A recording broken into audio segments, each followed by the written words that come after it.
Hello, welcome to the THC Show.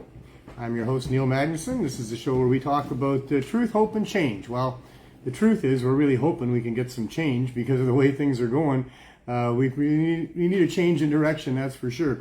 On the show today, we'll have 8 out of 10 Glenn from Canamatch.ca, and we'll also go pay a visit out to the weed van and see the volunteers out there and see what's going on with the CSP.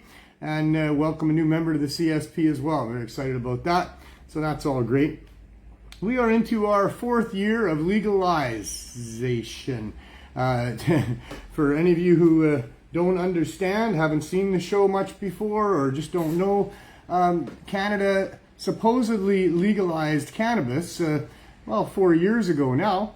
And in 2018, on October 18th, and it is such a farce. It has just turned into such an absolute farce.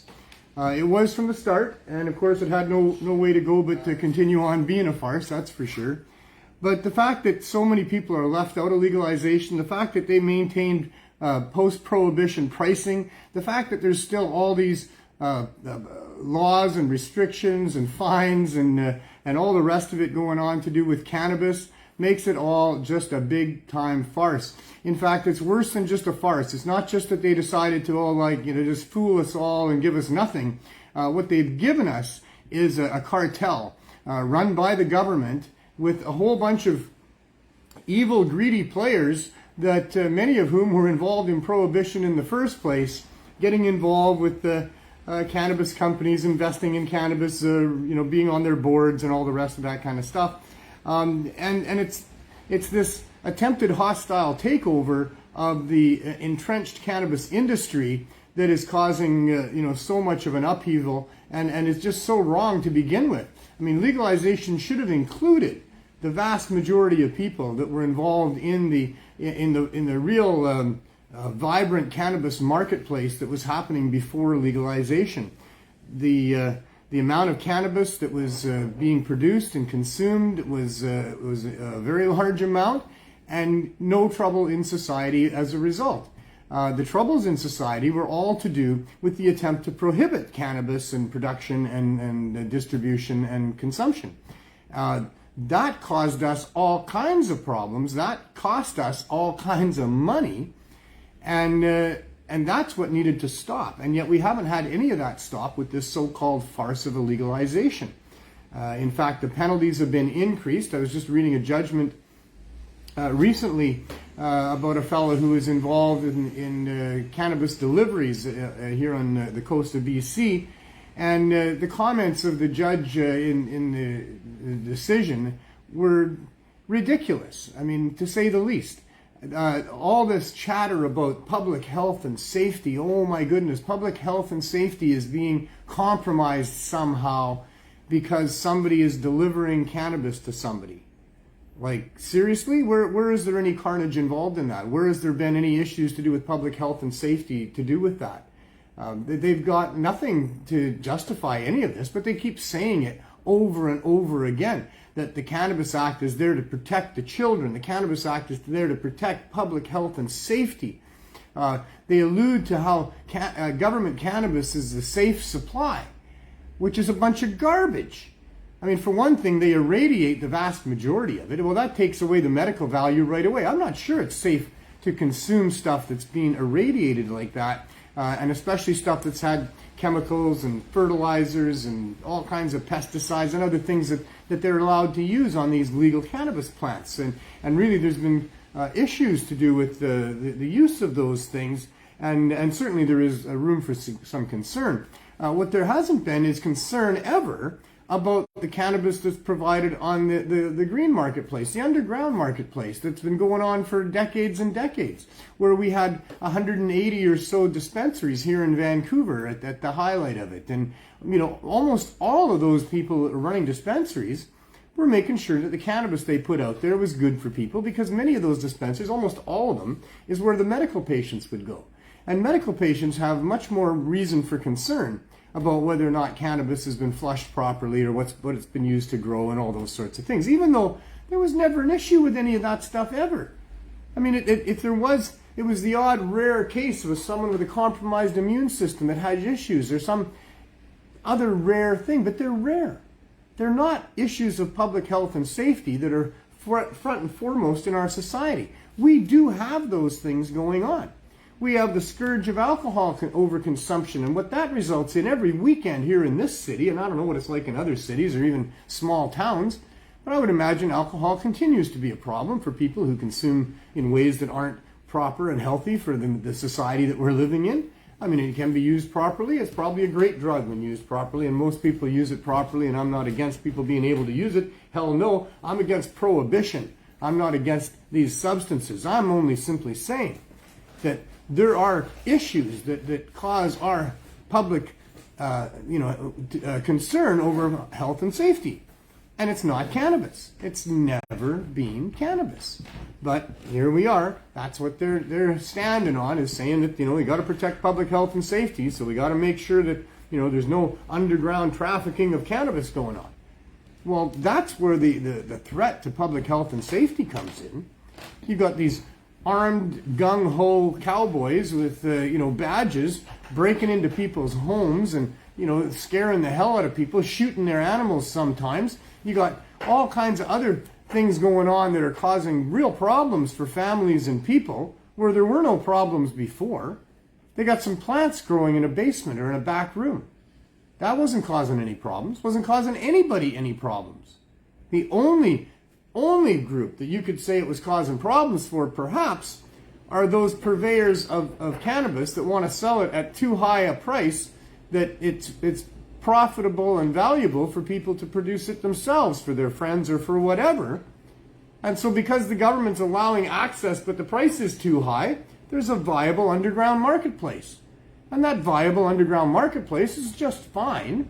Nobody's being harmed. People are getting some cannabis. They're happy with what they got. People are making money. That's a good thing. Helps the economy, helps people, helps families. There's no issues in any of that going on. The issues happen when armed police officers come stomping in there and put people in handcuffs and seize things and take kids away and all the other horrible things that happen as a result of that. That doesn't need to happen at all. There would be no need for that at all. We're supposed to be free human beings. Want to grow some plants and share the benefits with your friends and family? Who the hell gets to tell you you can't? Public servants? This makes no sense. This is not a free democracy with public servants protecting the rights of its individuals and its citizens to be able to do as they choose and don't do what they don't choose to do unless they're hurting somebody else. This isn't that at all. It never has been. And cannabis is the big example of that, and it's continuing on. It's just ridiculous, the amount of penalties. That person that decided to help people get access to cannabis, because in the area where he was operating from, they're not allowing any cannabis stores there in Whistler, BC. Oh, well, you can drive for half an hour down the highway and find some if you want. Well, not everybody can drive half an hour down the highway. It's not an easy trip at all for somebody who doesn't have a car, for example, and many of the people who live on the Sea to Sky Highway wouldn't have cars. People are using cannabis because it helps them with their medical issues. Some of those medical issues preclude people from driving. So there was a valid need for what he was doing, and that was clear. So because he's helping people get access to what those people want, he's considered a criminal. They had quite the investigation going on this fella. He had 4 cars. They were surveying all of those cars. They were watching him 24 hours a day. They built a huge file on him. They know all about him. They know all about his dealings and all the rest of it because they've paid people our tax dollars to look into all of that stuff. I don't know what the bill on his particular case would be, but I'd sure like to know. I'd like to know what the prosecutors were paid for their share of it. I'd like to know what the cops were paid for their share of it. I'd like to know what all those investigators and all those bureaucrats and all those people that are involved in amassing all that information on an individual. I don't know what they were all paid and what the judge was paid. There's probably quite a big damn bill to you and I to go after this guy who really wasn't causing any problems, really wasn't doing anything dangerous, wasn't doing anything that would actually jeopardize public health and safety. He was making some money by helping some people. It's what makes the world go round. It's what makes economies go around. So they're giving him a $20,000 fine and hundreds of hours of free labor to the community. Put him on probation, which means probation officers are going to have to be paid for 2 years. How much is all that costing taxpayers? Do you really think the $20,000 that they're going to charge him is going to cover the costs of all of that? Do you really think there's any kind of a net value involved in our police deciding to launch an investigation, spend a whole bunch of money, bring it before the court, spend a whole bunch more money, and then eventually get some small fine out of a person? Get some community hours out of him to go and clean up some garbage? This is not of any net value to our society at all. That person wasn't doing anything that required punishment in the first place. The only reason they're expending money, which isn't theirs, it's ours, to investigate and prosecute, is to protect the interest of their government stores and their government scheme, the cartel's plans. That's what this is all about. This is how corrupt this all is. The government is using not their money, our money, to run a protection racket for an overpriced industry that's gouging Canadians in the first place, and we're being forced to use that at the threat of arrest, seizure, imprisonment, and all the other bad things that go along with it. The government couldn't be more wrong. And here we are. The judge says there needs to be a deterrent because he's not the only one. There's other delivery cannabis outfits working in that corridor of the Sunshine Coast, or of the Sea to Sky Highway, rather. So therefore, these people must be stopped. We must put out a deterrent. So that's why we're going to give this gentleman a $20,000 fine, even though that only scratches the surface of what it cost us to get that. Hopefully it scares these other people. Without looking at the other side of it, which is that if there was a few companies involved in providing cannabis for that area, and they're all making all this money, as the judge said in his decision, they're making a lot of money, got a lot of deliveries going on. Why doesn't that inform the judge about the citizens of Canada and British Columbia here that would use a service like that, even though they could buy it legally and order it online legally?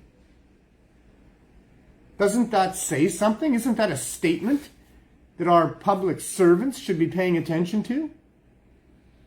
When there's that many people that are willing to break a law, then there's something wrong with the law.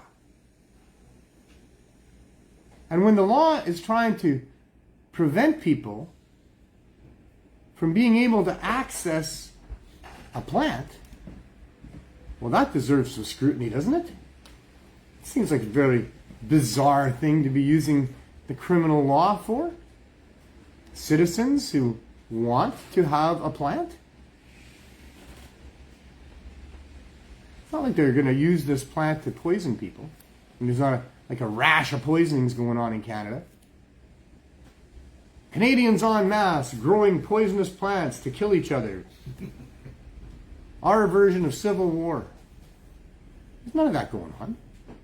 Nobody's intending to hurt anybody with cannabis. Never seen that. Never seen anybody intentionally try to hurt anybody. I've seen people intentionally try to get people to pass out. Sitting down, of course, people around them, not trying to hit their head on the floor. There was no malice involved in that. It was all just fun. We did it as teenagers growing up. Let's build a gravity bomb. Maybe that'll knock us out. Let's take in the biggest hit we can take, and then hold our breath until we pass out. Humans being humans, having fun, exploring life, pushing things to the edge. It turns out cannabis is not a dangerous thing to do that with. As hard as we tried as teenagers, none of us actually died from cannabis. None of us actually got wrecked. We got high. We called it getting wrecked. We weren't wrecked at all.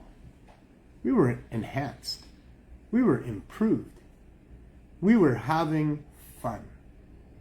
And that's where human beings need to reside as often as possible. That's where the joy is. That's where the creativity is. That's where the good stuff is.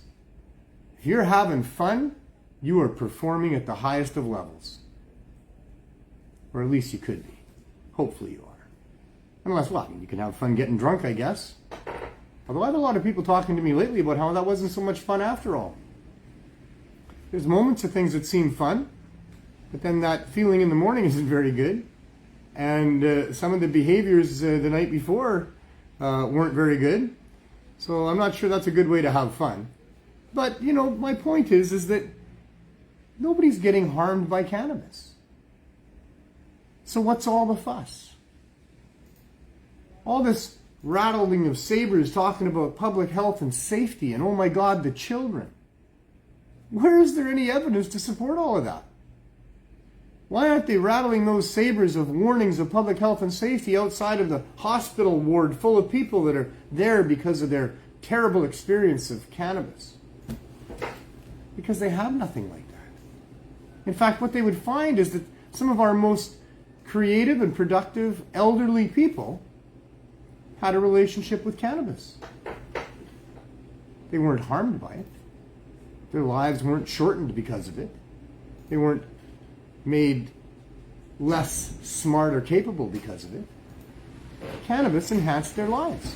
That's what they're going to tell you. That's my experience. And that's the experience of so many other people that I know. And I'm talking about high-functioning people here. There's a lot of high-functioning people that say cannabis was part of all that and start listing off the benefits. People get involved in other substances and it's not so good. People get involved with alcohol if they drink too much of that. Well, I think we all know the older ex-drunks or the continuing drunks. Not very bright. I got a whole world full of people outside this door that don't function very well. But it's not because of cannabis. There's a whole group of housewives, women that sit at home with the kids. They're high every day on some sort of pill, on some sort of glass of wine, on some sort of something. And they're not functioning properly. They'll tell you that. There's all kinds of stories. It's all over the news. There's a lot of problems in our society with a lot of these substances. It's 4:19. You got 1 minute. So, a substance that we don't have problems with is cannabis. That's the thing. And yet they're spending all of this money, our money, to try to prevent access to it. Or in this case now, with so-called legalization, that farce of a bunch of lies, force you to use cannabis produced by the government. I got lots more to say. We'll try to get it in during the rest of the show. At this point, we're coming right up on 4:20. You got time. Glenn Wells is with me as always on a 4:20 afternoon on a Tuesday. It's been going on for a long time. I'm very happy to have Glenn help me out here. Bring him over here. Bring him over there. Oh, he wants a warm spot. Everybody wants to see Cato. All right. And it's 4:20 anyway. Yeah, there you go. I don't have anything right there for you, buddy, but look in the camera over here. You want something? You want something? Sure, of course. We always want something. Here, right? Maybe. No, that's wolf. And for paws? No, that's for dogs. Okay. Who's here? There you go, buddy. Got something? Cato the cannabis cat. Oh, that's okay. Yeah. We don't need to bribe him. I did have treats, but right. People just like cats. I like cats too. They're incredible animals. How you doing, sir? Well, another Happy 420? Another week. Happy 420. I know, another week, eh? And, every week without a raid is a good week for sure, I guess. I can look at it like that. Yeah. Oh, I just heard that they need a warrant now, the CSU. Oh, yeah? They have to have a search warrant, yeah. Michelle got her answer from CSU. not an answer, but they just we need more information, and that the Cannabis Act had been changed, and now the CSU needs a search warrant. CSU should be disbanded. It should be disbanded. Yeah. With an apology.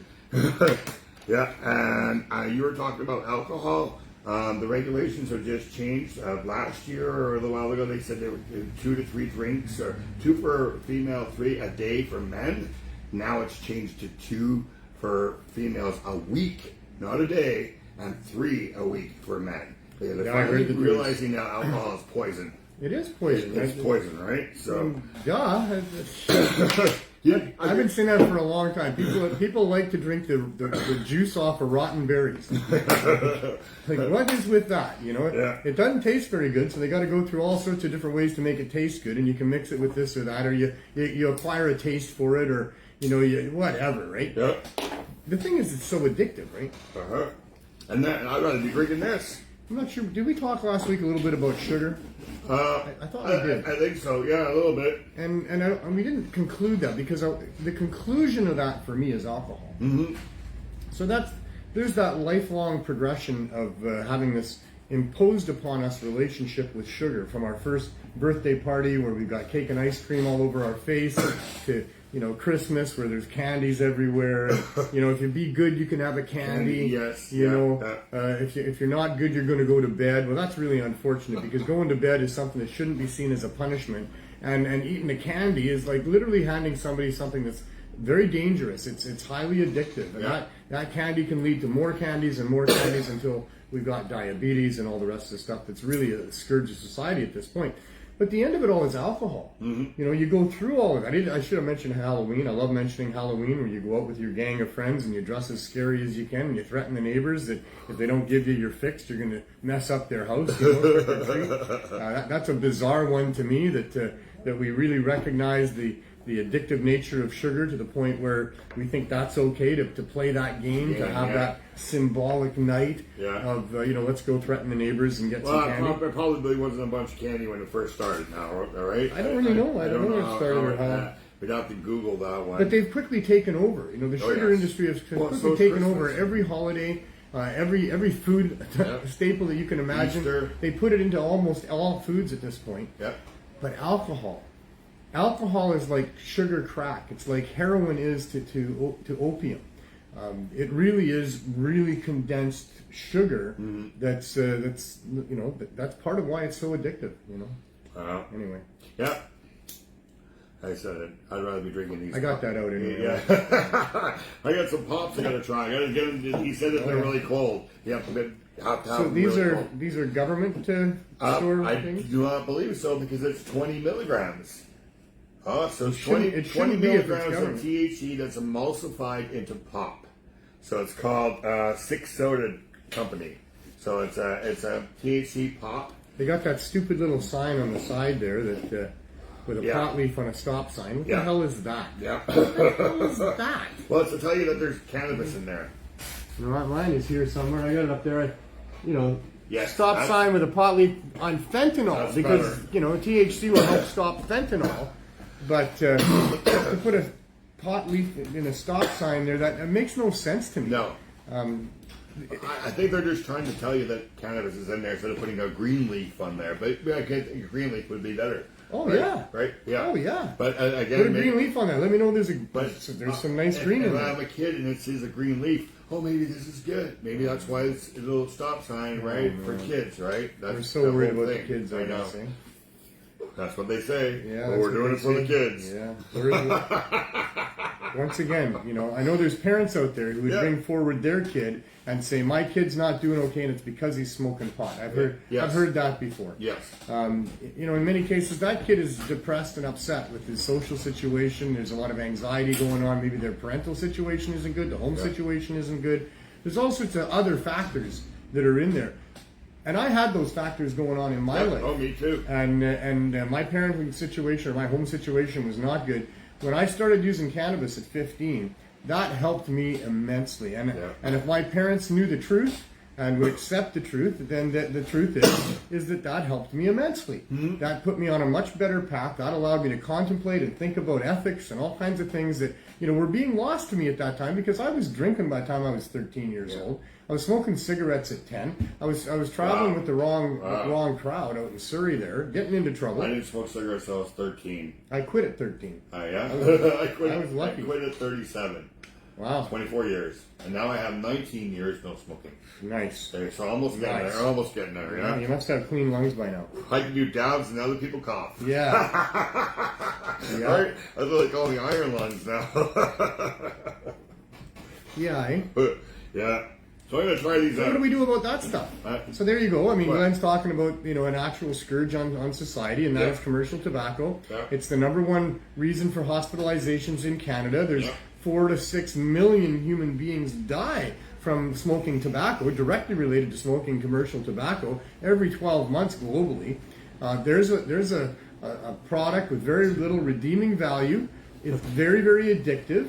And here it is available all over the place. I mean, in gas stations, all clustered together. They can be right next to elementary schools. It doesn't matter. That stuff is available all over the place. Really think why the government promotes something that will kill you over something that will keep you alive for a longer period of time and help you not be on so much pharmaceuticals and maybe not so many doctor visits and stuff like that, because you're a lot healthier, right? I know.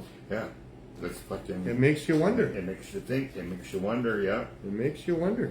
Yeah. I wonder sometimes about all the money that's being gleaned off of cannabis sales in Canada by governments. What is the Ontario government last year took in $520 million. The government stores in Ontario marked the weed up 31% after the federal government has already marked it up for whatever they do. Yeah. The federal government claims to be taking $1 per gram, and that's not all they claim to be taking, but that is something they claim to be taking there. Yeah. We've got all kinds of sales going on. Let's see, Organigram, the third largest company in Canada, this last quarter reported just about $25 million in sales, $23.9 million in sales. Wow. I mean, that extrapolates out to almost $100 million in sales a year for the third largest cannabis producer in Canada. What are the taxes that are being paid on that? I mean, that's my question. I wonder about all of this money, because it's now becoming, hundreds of millions of dollars worth of cannabis being sold in Canada. Maybe it's up over $1 billion now. There's a lot of tax that's being taken on that. The people that have the stores, the people that are growing the cannabis, they're not making bank like they used to, because now they got to pay all these levels of taxation, and they got to jump through all these hoops. There's so many different regulations that restrict their ability to make money. The Ontario government, I mean, the headline was, the Ontario government makes a killing on cannabis sales while the cannabis industry is killing the cannabis retailers. And the I don't think involved in it. I don't think that's true. It's making $520 million. Well, and I know I've had friends of mine that are involved in legal cannabis production tell me that there's no money in it. That it's really hard to make money, and it's particularly structured that way. But that doesn't mean that the public's getting it cheap, because that's not what's happening at all. We already know that they're marking at 31%. So the governments are making a shit ton of money on cannabis legalization, while now the people that used to make the shit ton of money, which was the producers and the sellers of cannabis, are barely surviving, even though the prices are up there even higher than they were during Prohibition. In some cases, I guess there's some prices now dropping as well, which is fine, except that they can't drop far enough, in my opinion, and until they actually have low barrier access where people can get, where farmers can bring it to market for whatever the hell they want to bring it to market for. They can produce it like they produce any other fruit or vegetable or herb, and then they can decide what the price points need to be. And the people that need it can get it cheap, because there would be farmers that would bring it to market cheap. They don't have to grow it indoors. They don't have to go through a whole bunch of costs for it. It can be grown like other fruits and vegetables and brought to market similarly. It wouldn't be cured. It wouldn't be clipped. It wouldn't have many of the connoisseur aspects of that high-end cannabis that will always be available for people, and people will always demand that as well. But to be actively excluding that segment of the marketplace, which is the ones that need it the most, That is why this legalization is such a farce, and it is so wrong. Is that the people that need it the most, those daily users, the medical patients, in our cases, the people that would otherwise use it to get off of the hard drugs, they're out of the legalized market. They can't afford it. It's unreachable for them. So that's why legalization is such a farce. It's legalization for the rich and profited by the real rich. Yes, That's not what we've asked for. That is not what should happen. That's wrong. It should be out for everybody, and like you provide, $6 grams is the most, right? And that's way too much. Yeah. And that's way too much. Yeah. But it is what it is. It is what it is. They don't have to be charging 15 or 20. I have to charge based on what I have to pay at this time. Yeah. And based on what our costs are, and I have to include in that the legal costs, which are mounting as we speak, and going to get much higher than that as we go I thought of forward. A fundraiser for the summertime. Yeah. Adam can help us, but he can get us charter us a boat, and we could do a 420 friendly fireworks thing. Go watch the fireworks on the water on a boat. We could sell tickets to it and have it as a thing for the summer. Sounds good. That'd be awesome.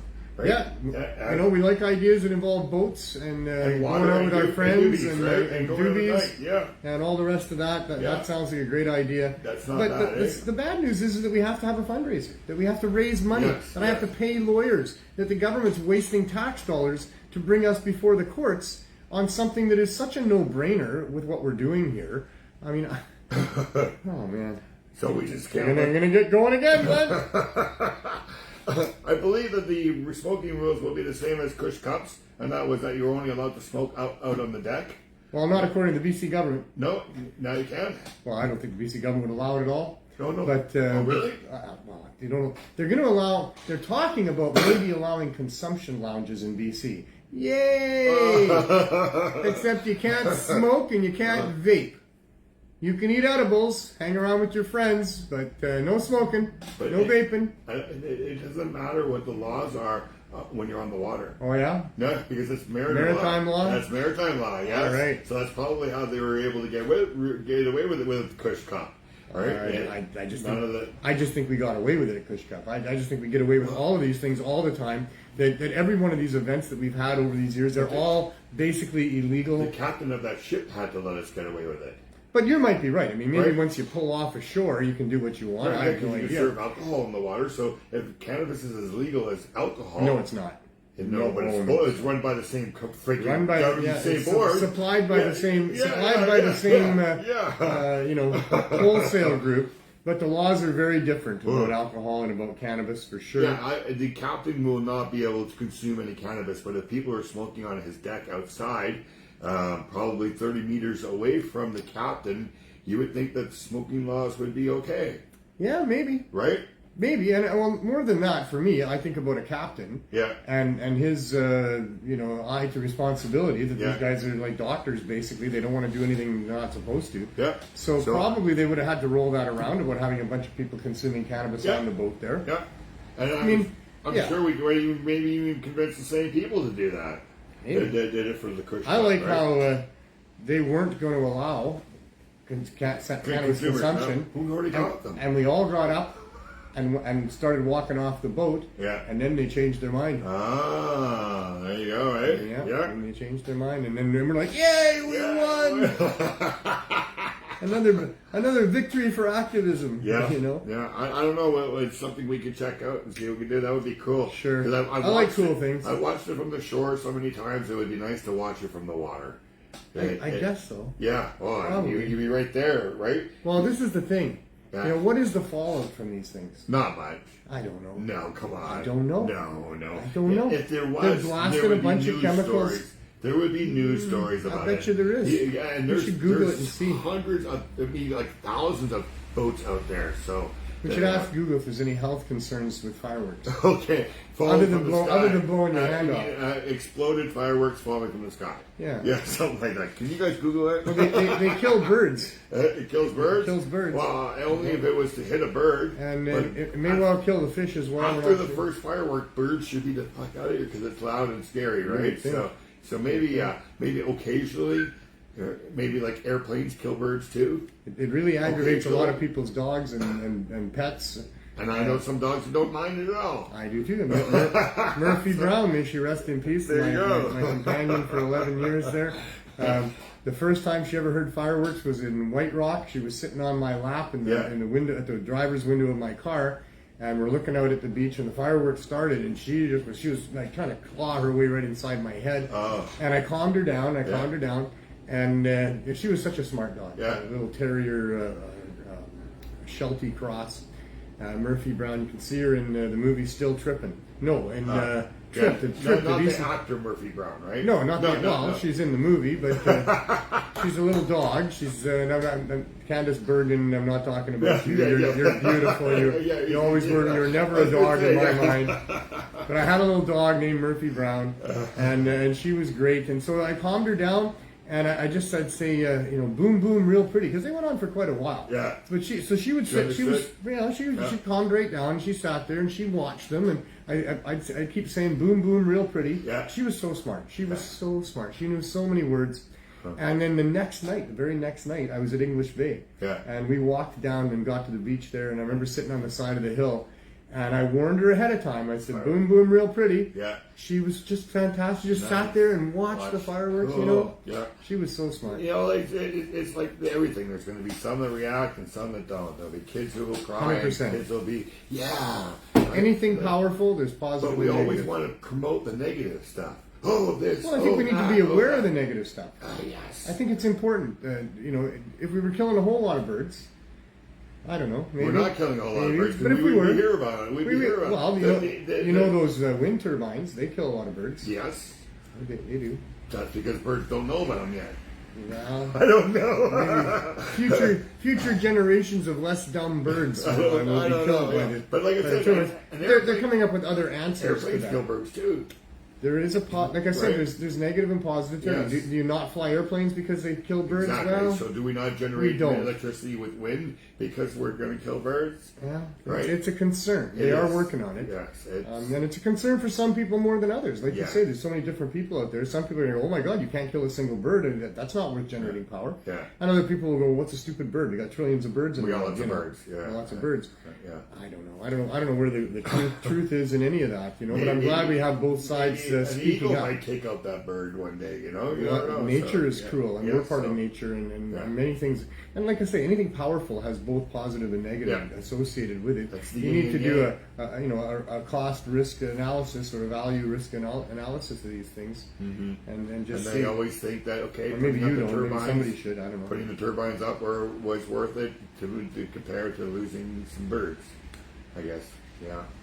Well, I mean, like I say, you work on it after that. I mean, I don't think that was a concern. I don't think they thought that. I don't think they thought birds were going to be dumb enough to fly into those things. Maybe and it they might be get the how that- bats maybe at night that is more of a concern than the Maybe they have birds. something that emits a certain sound that'll make the birds. I think that's part of what they're veer working away on. from it. Yeah, is that what they're doing? Yeah. There might be There's a few different things. I think they talked about painting offsetting things or something. Yeah, There's other things as well. eyes or maybe, or I don't know. People much smarter Freak out than the me. birds, right?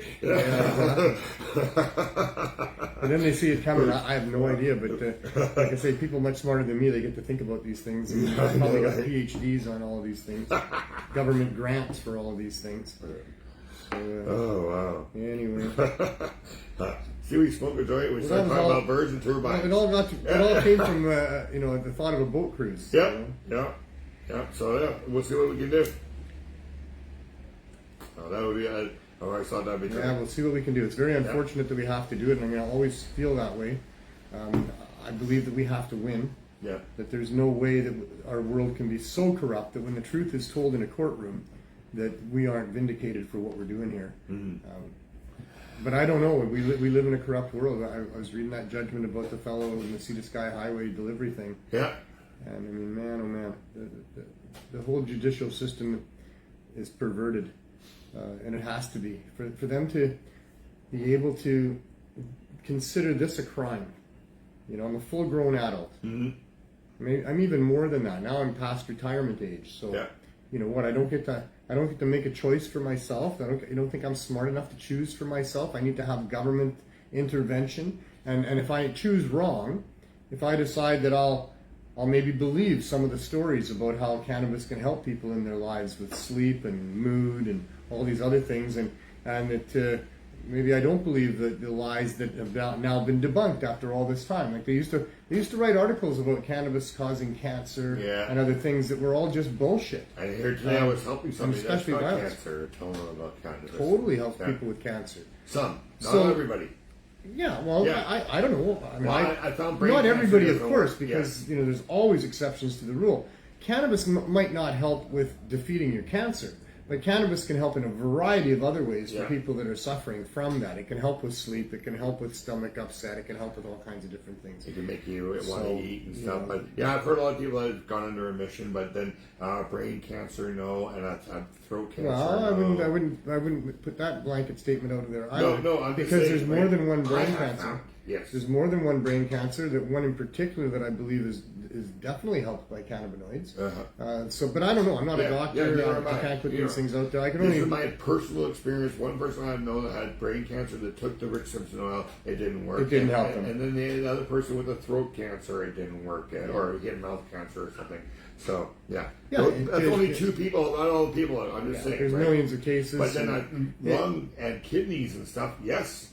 Right? Stomach cancer, yes. Lots of different things. Yeah. People with MS. So many. Seizures. Yeah. Epilepsy. Yeah.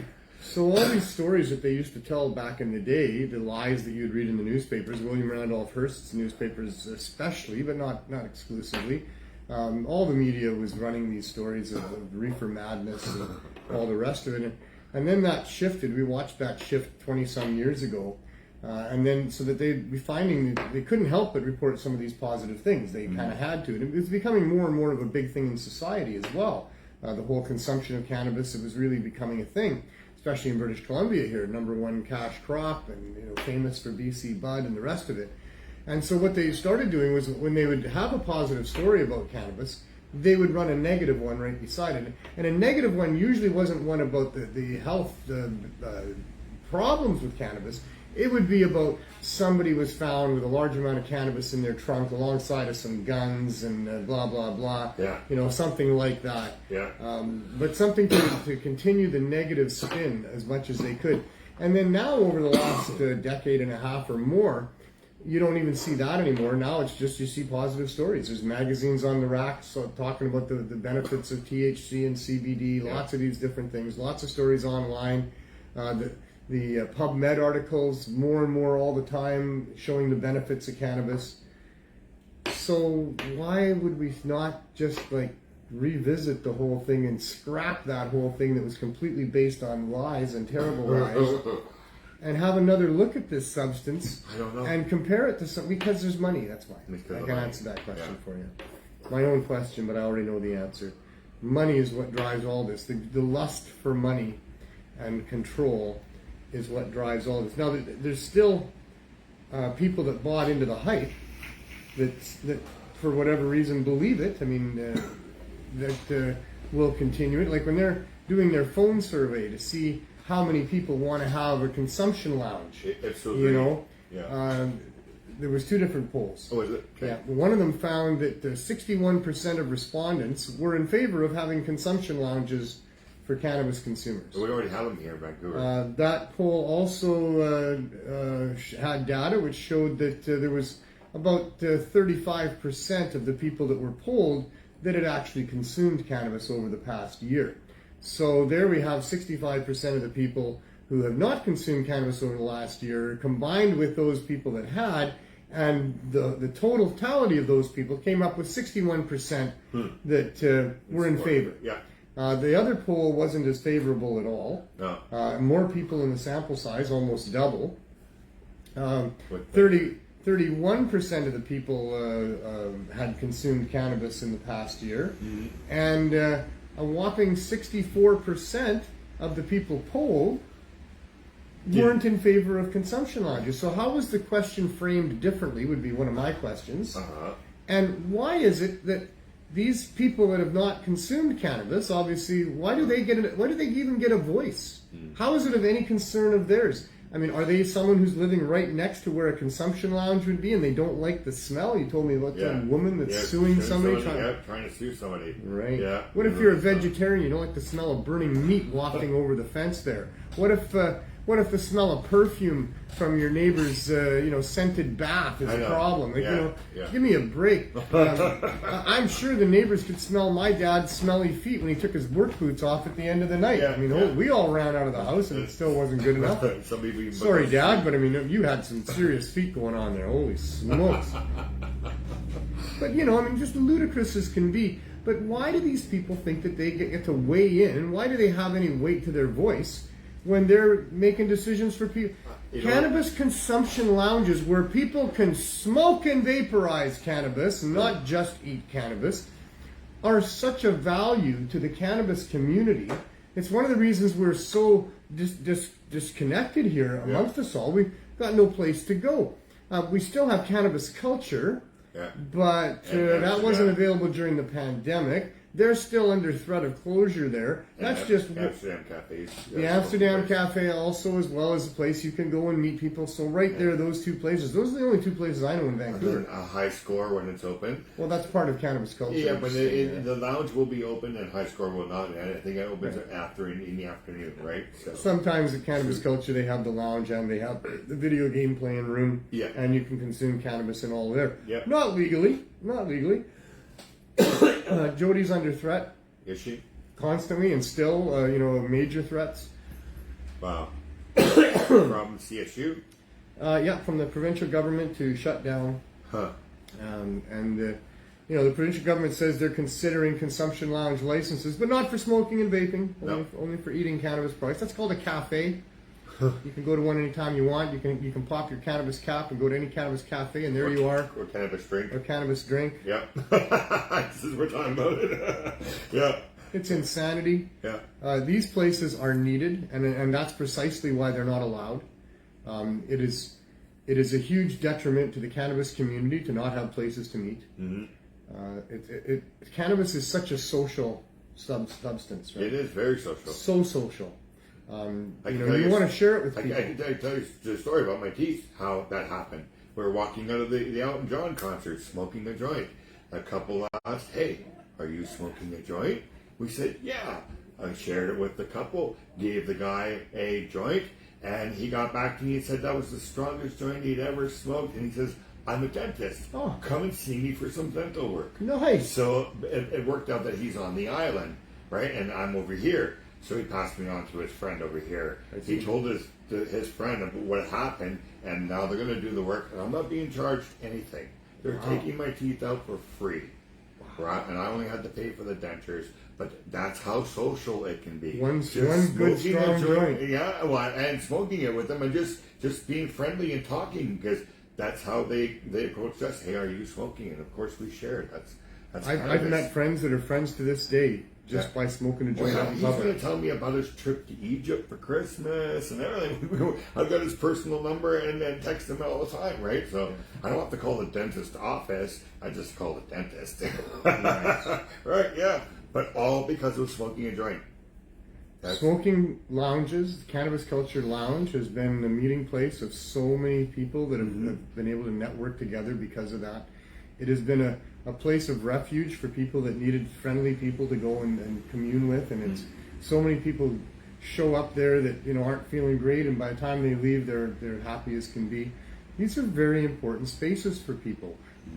Alcohol lounges, neighborhood pubs, these kind of things where people can get together and drink socially are very valuable for people, and even more so is cannabis consumption lounges where people can smoke together. And you think the government would be on board because people would be buying it more. So if you have less places to smoke it, and now you got landlords that say that you can't smoke in their buildings, and strata council saying that you can't smoke anywhere on the property, less people are going to be buying it because they got nowhere to smoke it. Right? So you would think, maybe that's how it has to be presented to them, is this is about money, folks. You'll sell more weed in your government stores.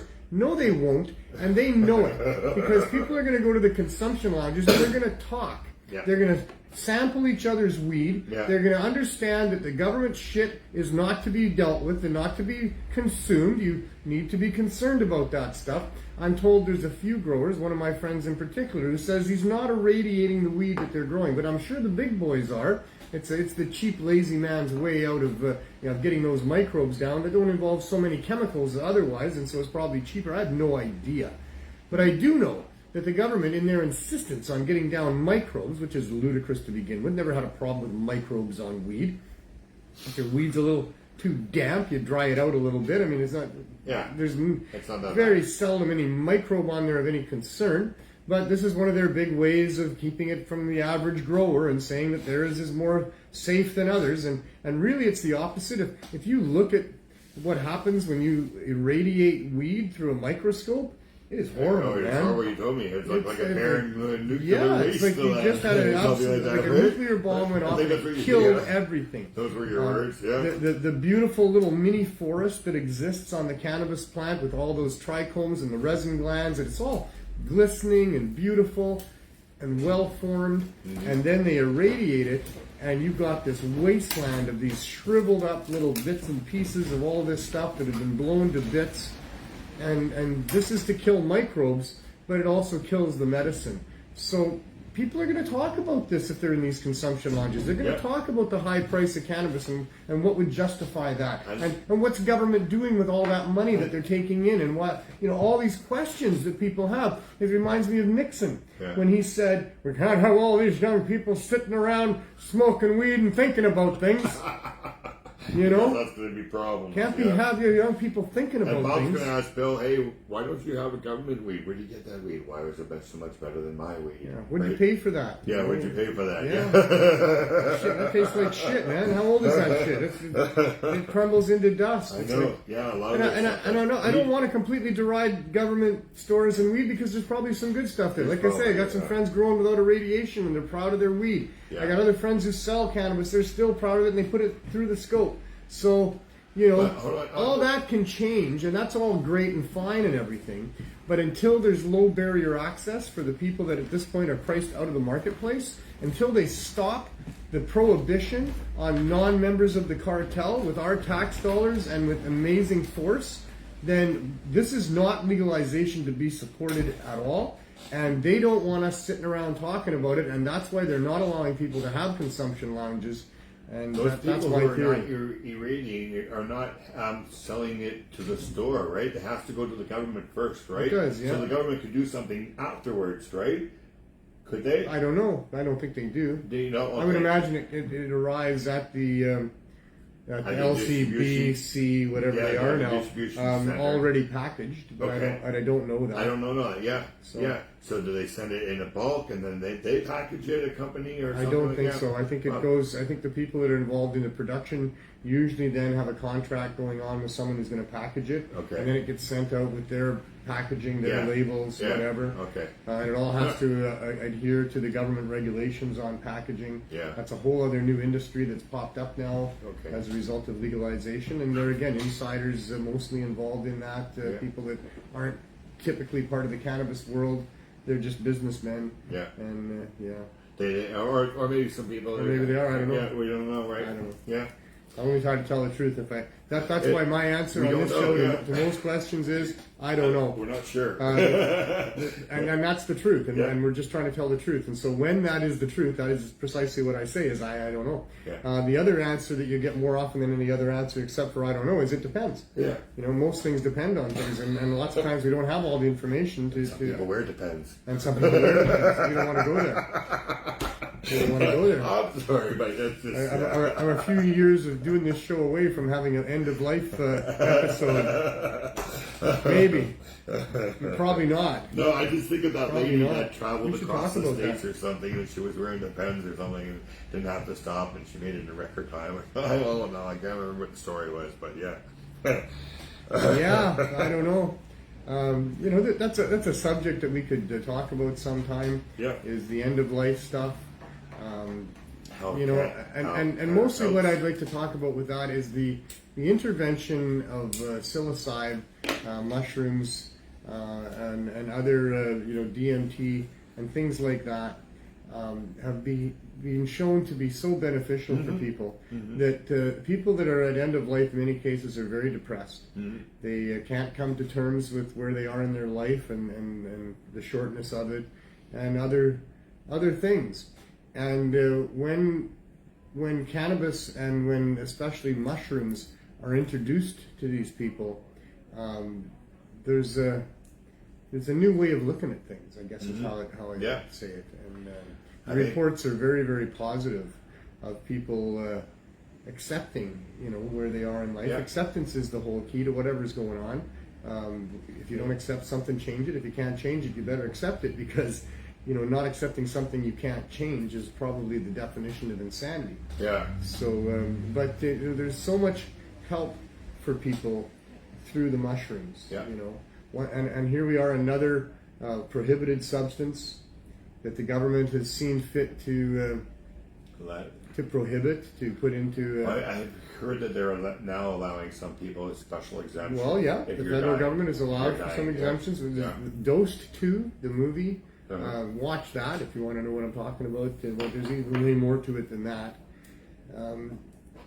These are mind-altering substances that do not have a history of being lethal to people. They're used quite successfully without any negative repercussions with respect to the physical body, and with many benefits with respect to the mental and emotional sides of things, and with few problems, but some problems. In the wrong space, at the wrong time, in the wrong environment, with the wrong intentions. Sometimes the outcome is not positive, but when structured properly and used, in a proper way, great benefit from these things. It's actually helped me, and with my PTSD. For sure, it's helped me as well. It's helped so many people. Yeah. Oh yeah. And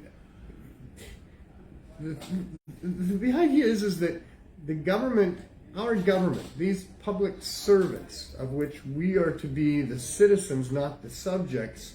Where they are the servants and we are the masters, decided that we couldn't even try, if we wanted to, those things that throughout the last couple thousands of years have been used through many different cultures and are part of many different pharmacopoeias, and all of a sudden they just, no, you can't have them at all. Yeah. You can't have them at all.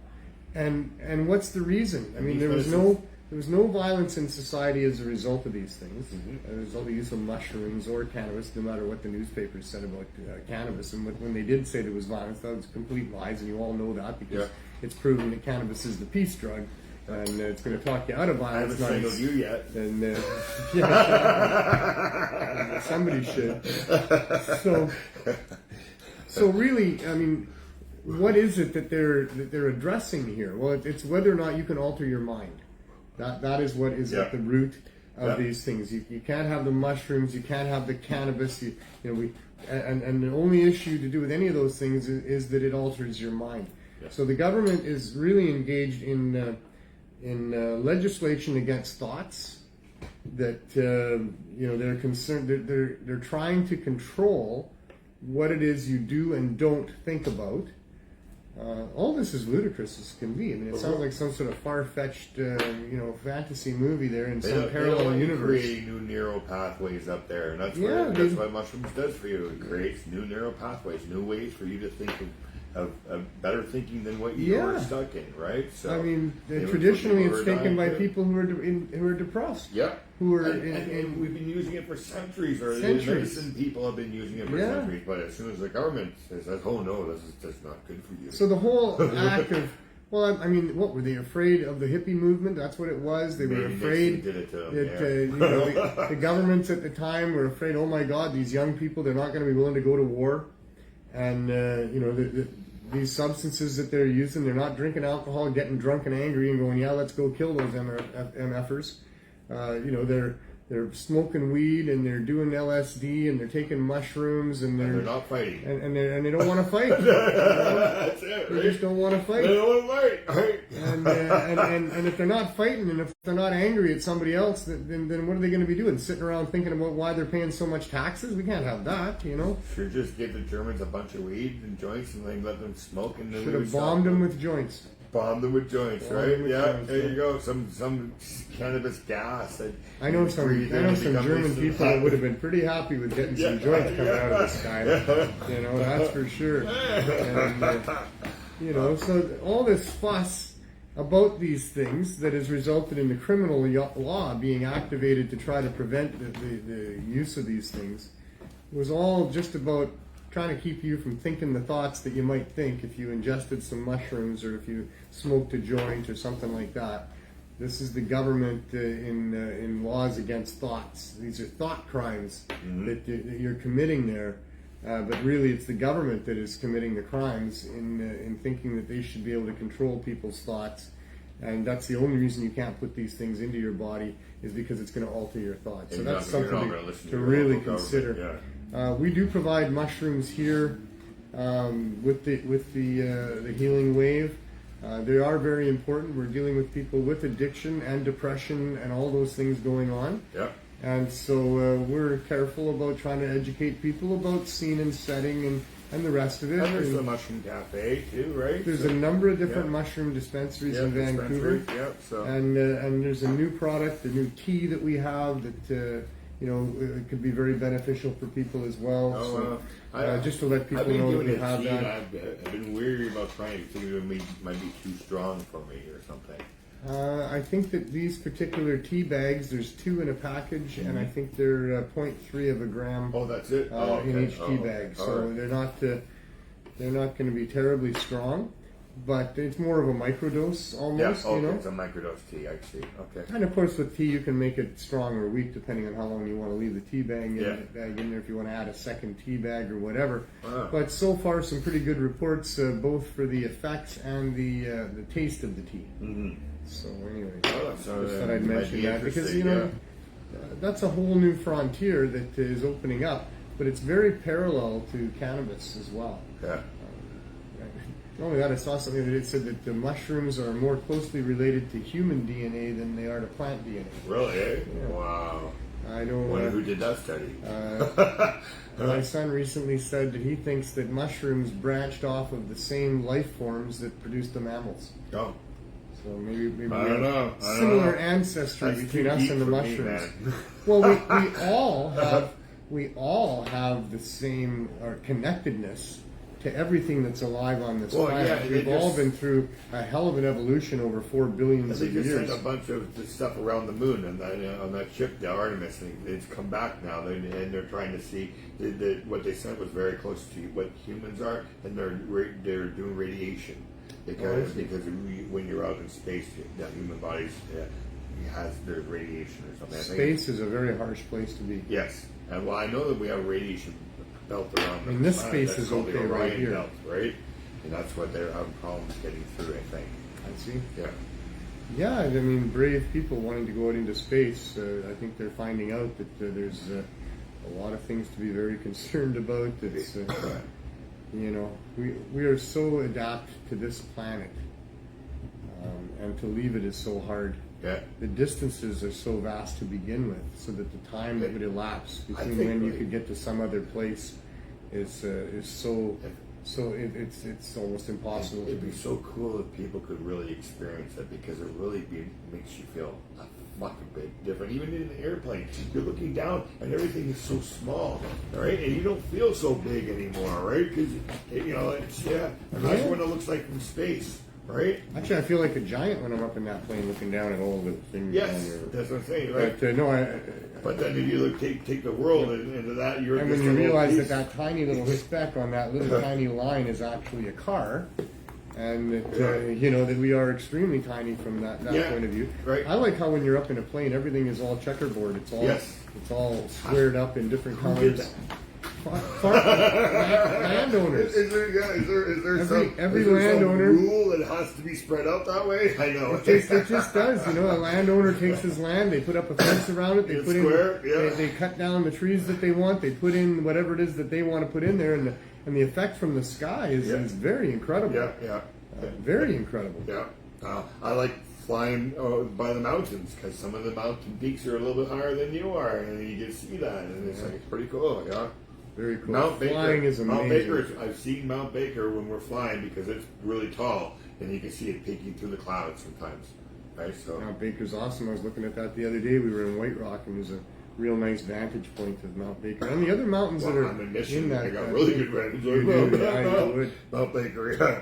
Well, in White Rock, you're shifted from Mission over to you can see that mountain range that goes there. Maybe you can see that in Mission too. Yeah, well, we're there's some pretty cool peaks up in that mountain range as well. That whole the Cascades there, I guess it is. Yeah. Or is that still the Rockies? I don't know. I think this might be still the Rockies. We'd have to do some. Yeah. Hey, I don't know. Like I say, the answer to most questions on this show is I don't know. Wait. Why don't I know? Well, it depends. There might be somebody in the audience that might know where that wet range that Usually there's that, and there's the great goddess Google, or DuckDuckGo, depending on what you want to use. What about the landlord? The landlord. He's in the house with us here. He's native, and he may know the answer to that question. So landlord's in the house with us. Is there anything you wanted to say today? You want some time here? Hey, Neil. Hey, glad right. good to see you both. No, if he's got, it depends on whether he's got a topic he wants to talk Yeah, I about. got a good shirt on. Canamatch. We're in Canamatch. A good segue. Thank you. Let's talk a little bit about Canamatch. Yeah. You lost the site there for a while, Fact. and you were worried that you'd never get it back, and it could have been all that effort in there for nothing. Thank you, Julia Marie. Thank you, Julia Marie. Yes. I think Canamatch is a very important thing. We talk about cannabis consumption lounges and the need for the community to get together. That's one way. Do you have chat rooms in there? Yep. Cool. Yep. That's how you send messages. Nice. And now I've just paid for the Google Play Store app and the Apple app. I just have to set it. I'm just going through the last steps on the Apple app for payment, and we will have an iPhone, the Apple app for Canamatch Nice. on there. So that is really exciting. Nice. Yeah. So. Well, it's a great service. We're getting there, yeah. So it's your 420 friendly meeting and dating site. So and you never have to worry about somebody not smoking weed there.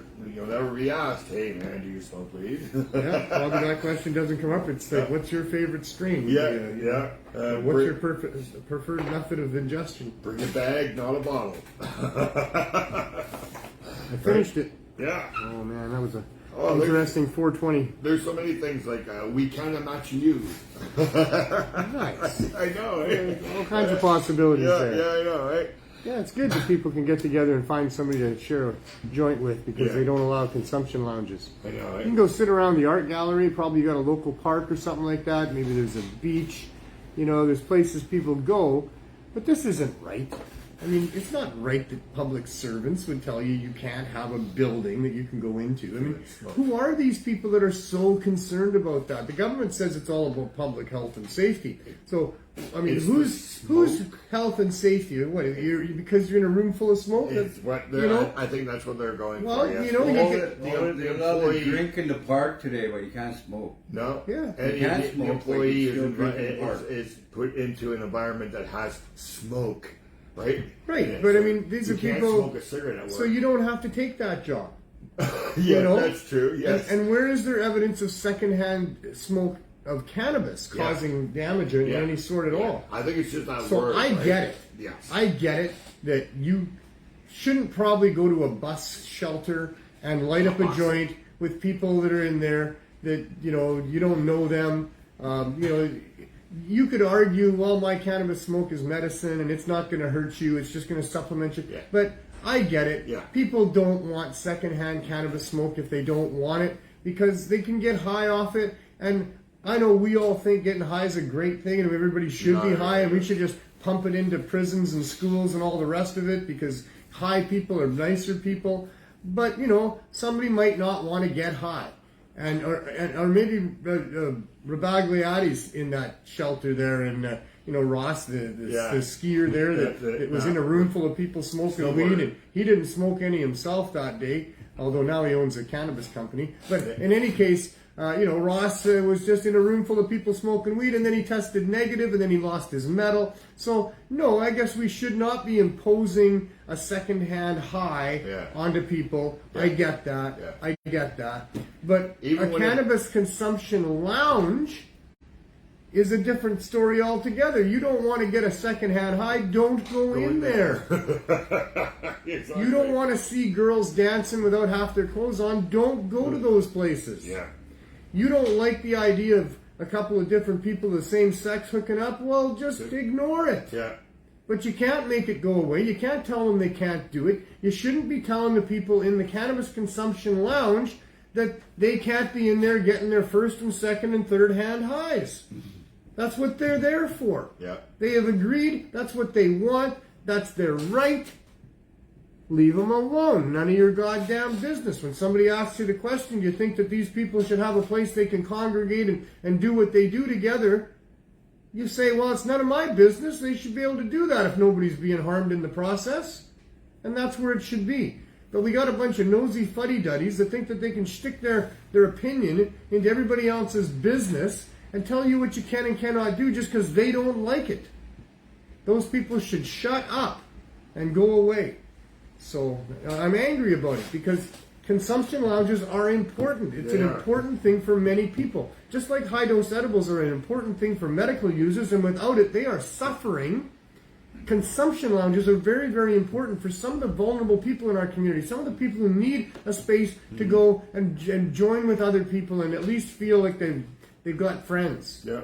And so the drinkers get to have theirs because I guess you don't get a second-hand drunk off of sitting next to a drunk, although I'm not even sure about that. No, but stupid you is can go what out and stupid get sits in a there. car and take some people out, right? Or start a fight with somebody because he thinks that you look at him the wrong way because he's drunk. Anyways, Yeah. I'm not happy about the lack of consumption space. I'm not happy about legalization the way that it is. We need to stand up and do something about this. We need to do it soon. Yeah. There are methods of protest that we've been involved with for a while that did some good. Where we are isn't where we need to be, and I'm not happy for all those people that didn't get the legalization they should have gotten. They're still criminals, or they still can't contribute to the market, or they still can't access the market, or whatever. But we have gotten farther than we were, and if we stop now, it's no good. That's no good. But if we keep going and we keep moving this pendulum farther, we can get low barrier access cannabis stores, and then that should address those failings of the market. Fill the gap that's not being filled. But without it, this is bad. This should not be accepted. Do not think that legalization has been a good thing, because really for so many it has not been. And if it's good for you, well, great. But we're not all doing great until we're all doing great. That's just how it is. If our brothers and sisters are suffering and struggling, then how the hell are we sitting in our comfy homes feeling okay? We shouldn't. We should have a comfy home, but we should try to get them a comfy home too. We should try to do whatever we can until it's done, that people are not suffering and struggling if they don't have to be. And so that's just how I feel about this, that we're not all okay until we're all okay. Exactly. And so let's do something about it. So we've got Canna Love coming up. Yep. February 14th. On February 14th, happening at the Art Gallery. Day before your birthday. Oh, stop it! I'm not, I put a kibosh on the birthdays now. Did you? That's it? Enough already. That's it? That's Wow. gotta be it. Unless I can go backwards. You want to celebrate my 64th So birthday cancel coming the up? stripper and the cake? Wow, you're putting me on my Auntie Barbie's watching me here. Sorry, Auntie Barbie. But at my age, you can have a stripper and a cake because you can't do anything anyway. That's not true. Why can't we, my idea, when I'm listening to you guys bicker over there, instead of, at Christmas time you go funding for socks, why don't we go funding for March or something, or before 420 and go to Victoria and protest? That's a long way to march.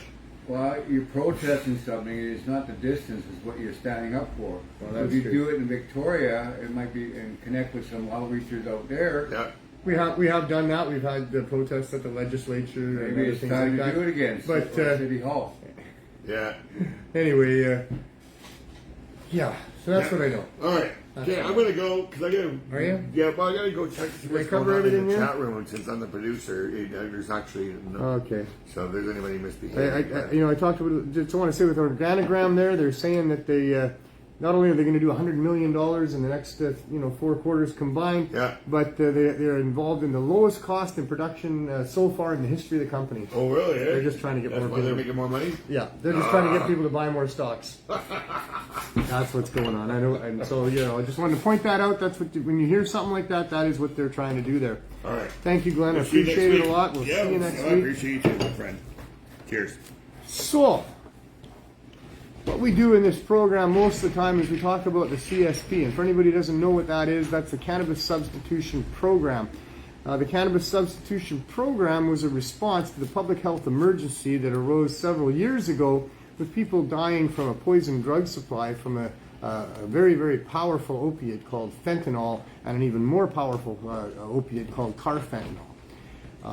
It was a huge problem because leading up to that, there had been a huge increase in the amount of people addicted to opioids and seeking them on the streets in the first place due to a glut of opioid medicine put on the marketplace by Purdue Pharma in the form of OxyContin for the most part. There was other players as well, but that's the big one. And doctors that were bamboozled into thinking that this was a pain reliever that would help their patients that had a very low possibility of addiction, and that nothing could have been farther from the truth. The people that needed to get the time release medicine out early just crushed it up and snorted it, and it very quickly became a scourge of so many skid rows in cities across North America and around the world. And here also in Canada, we had the same thing going on. A lot of new addicts as a result of doctors prescribing this stuff. And it had been the go-to drug to prescribe for quite a while. And then when the facts started coming out, and then the Purdue company tried very hard, and not just them, but the other levels of government that were involved in approving the sale and the description, the incorrect, the misinformation, all of those different departments sealed up and tried to block the story getting out for as long as they could, which just meant that it escalated and continued to escalate until it was such a problem that all of society knew it.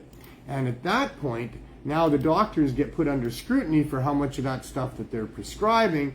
They start getting their licenses yanked and getting threats against them, and so they right away correct that by simply taking the people off the drugs that they had put them on and doing it in a fashion that did not allow them to properly get off those drugs. The withdrawal to get off of those drugs is very serious. And so many people don't successfully get off them when they try to quit them. And even when the doctor stops prescribing them to you, you are not over the need for them, and without them you're going to go through a hell of a time. And so people find ways to get it. And so they get it from their friends and their family, they steal it out of medicine cabinets. They end up down on the streets. They end up in a place like downtown east side of Vancouver buying it off of street dealers.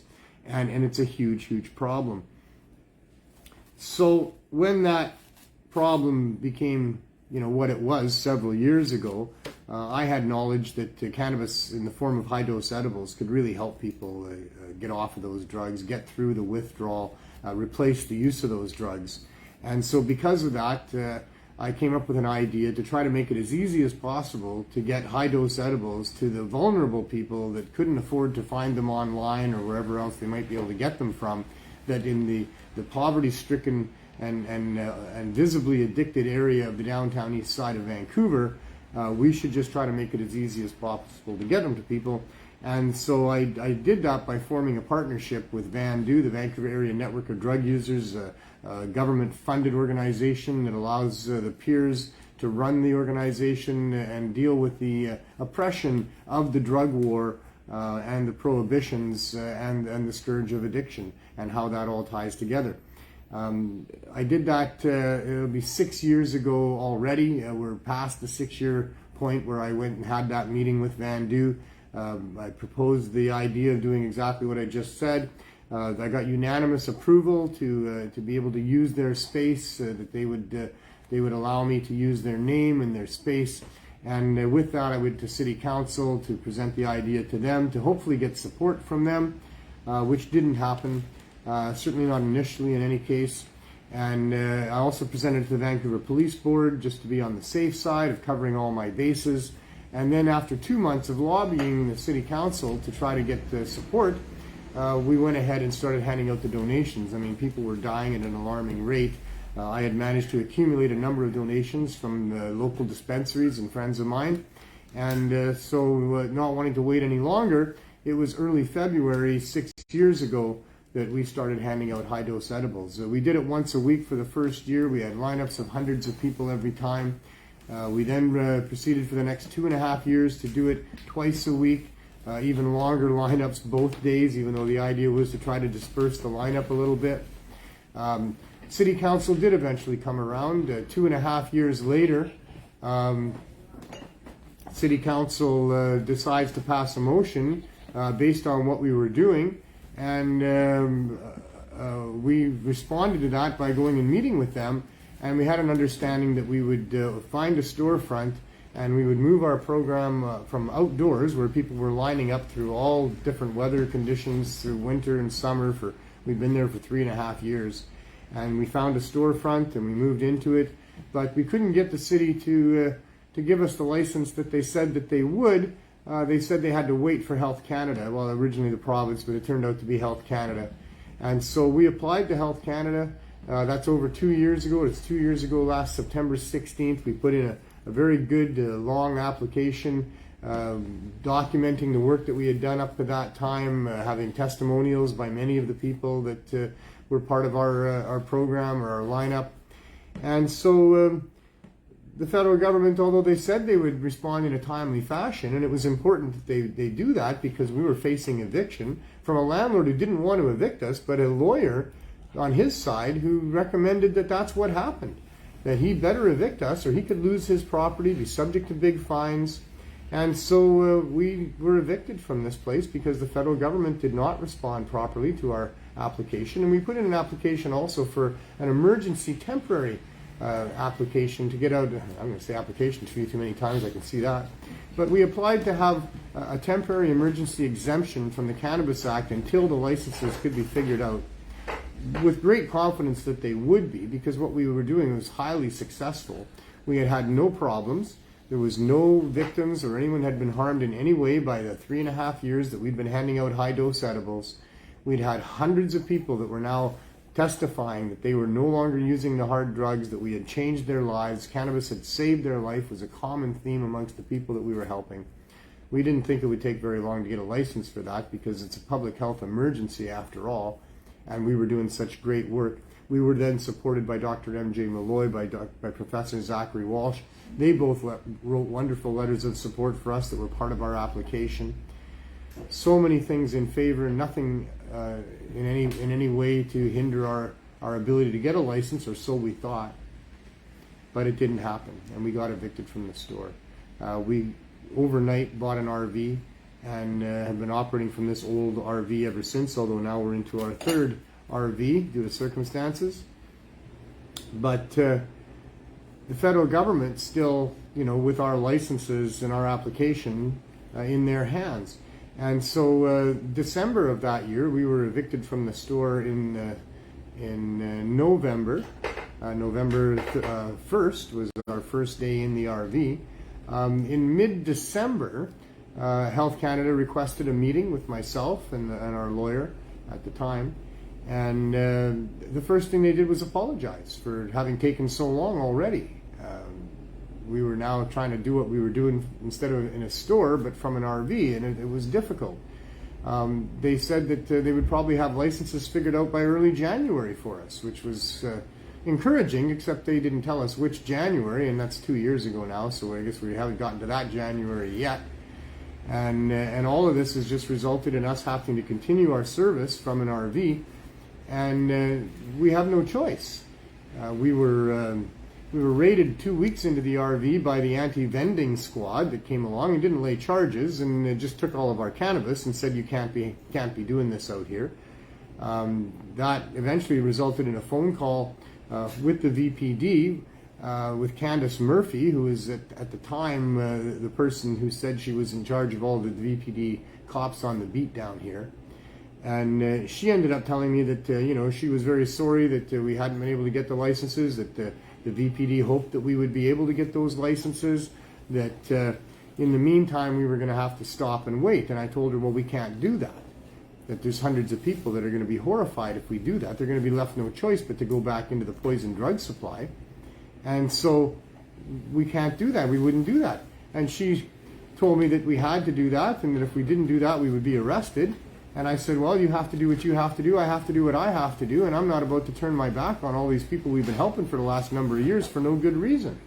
There's no good reason why we would stop doing that.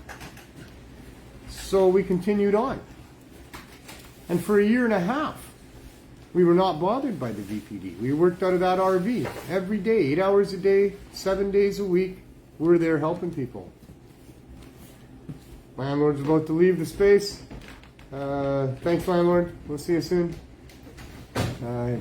Happy to report that landlord's in much better health these days than he was for a while there. He gave us a bit of a scare, but whatever it is, he seems to have worked it out of his system, and he's doing much better, so we're happy to see that. But in any case, back to the CSP here.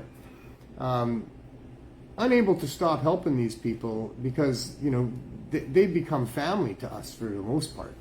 We've certainly become family to them in a neighborhood where there's not much respect for individuals here. There's a lot of disrespect for individuals on many different levels, from the police and the storekeepers to other people that really discriminate harshly against the homeless and the people that are struggling down here. I guess that's just the dynamics of what happens when that all happens. And so when we got into the storefront, we collected information that allowed us to make members of all the people that are, or most of the people that had been lining up at Van Du. And so we had 250 members, and then we had to stop it at that and go, well, that's a lot of cannabis high-dose edibles to be giving out every day. The structure is that these people are allowed to get 420 milligrams of their choosing from what we have every 4 days. And so we've managed to maintain and sustain that for all this time. It's been like over 2 years now since we had to move into the RV. We're still awaiting something positive from Health Canada in the form of licenses or an exemption. An exemption would be fine. I mean, if they can't figure out licenses, then at least give us an exemption so that we don't have to worry about arrest, because that is what happened. We were left alone for a good year and a half. We had no incidents of any sort. We're 1 block away from the VPD police station. They drive by every day. They walk by sometimes. We have the sheriffs walking judges and prosecutors back and forth to their vehicles all day, every day here, except on the weekends. And so at some point, the VPD decided that they should investigate what we were doing here, even though we're completely open and above board. And I presented the idea to the VPD before we started. Oh, maybe they forgot all about that. Maybe that's several years ago now, and they forgot. I don't know. But so they, unbeknownst to us, were surveying us and sending in undercovers and all the rest of it. And they had a little investigation going on called Operation Blaze. And Operation Blaze culminated with the arrest of myself, 2 of my colleagues, and charges of selling cannabis without a license. Something that I was perfectly willing to admit and do admit and have admitted right from the beginning here. We've never tried to hide anything. We are not criminals. We're not doing anything bad. We're not trying to get away with anything. We're just trying to respond to this public health emergency in a way that has been proven successful over the years that we've been doing it. So, yeah, we sell cannabis here. It's important that we do that. It was necessary to do it to begin with because we needed to pay rent on the store that the city had agreed we should find and rent. And then we're going to operate, instead of 2 days a week with volunteers for a couple hours each of those 2 days, now I'm going to have staff for 8 hours a day. People got to be paid. They got to make money. How can they not? And why shouldn't they? It makes our world go around. It makes everybody's world go around. So we presented a model in our application to Health Canada that included the sale of cannabis. A model that would allow the sale of cannabis to support the CSP, to make sure that that continues on, that people that can't afford it get it. But we learned really quickly that the sale of cannabis is also, and probably equally, as important in combating the opioid crisis as is the giving of it away. Giving it away to people who can't afford it is great for all those people who don't have a problem identifying themselves as being addicted to opioids. But many people do have a problem with that. They have a big problem with that. Throughout all the different layers and levels of society, good catch, Neil, are people that got themselves addicted to cannabis, or pardon me, got themselves addicted to opioids, in most cases through no fault of their own. Sometimes it was through weekend parties where they got talked into it, but most of the time it was through prescription drug use that got out of control and ended up with an addiction. Many and most of the people involved in the addiction are people that are dealing with serious issues of mostly pain. But it's not just physical pain, it's emotional pain. These are people that got involved with it, perhaps on the weekends with, people that would introduce them to it, as it has happened to many, many people, especially those going through the college and university ranks. But the vast majority of those people also don't go on to be addicted users of the substance. They don't continue on with it. But those that do, they do so because they're getting a benefit that is of such great value to them that they continue to do it. Because once they do it, they're relieved of some of the serious pain that they've been involved with. Chronic pain, emotional, physical, from childhood sexual abuse and bad home life to broken relationships, the deaths of parents. Who knows? Who knows what breaks people? But there's quite a few of people out there that are broken and in pain. And when they find something that relieves that pain, they usually keep doing it. And when they keep doing it, if it's an opioid, well, then they can't stop doing it if they want. Once it stops having that same great pain relief effect, once it starts causing problems with other aspects of their health and their jobs and the rest of it, once they realize that they can't stop without serious physical pain and emotional pain, well, then it becomes a problem. And it's a problem for lots of people. And they're embarrassed and ashamed about it. And they don't want to tell anybody about it. They can't go to their doctor. Their doctor took them off that stuff and won't have sympathy for them. Or at least that's what they think. And maybe that's true. I don't know. But there's a whole large demographic of people that need access discreetly. They don't want to join a program. They won't join a program. They don't want to be asked questions. They don't want to have to be scrutinized. They don't want to have to admit to anything. They just need to come and access what might help them get off of that stuff. Cannabis high-dose edibles works for people. Most people that do it properly, that don't take too much to begin with and scare themselves off of it, most people find that it brings great relief in going through the withdrawal off those other drugs, and then also in addressing the issues that started that drug use in the first place. The pain that they're suffering from the trauma that they've had in their lives, be it from childhood or workplace accidents or who knows what. Cannabis, concentrates, high-dose edibles, even the flower, can give people pretty considerable relief from those things. Enough. But they don't need to use the opioids. So those people need to have access, and that's why we sell cannabis. And I've never tried to hide that fact.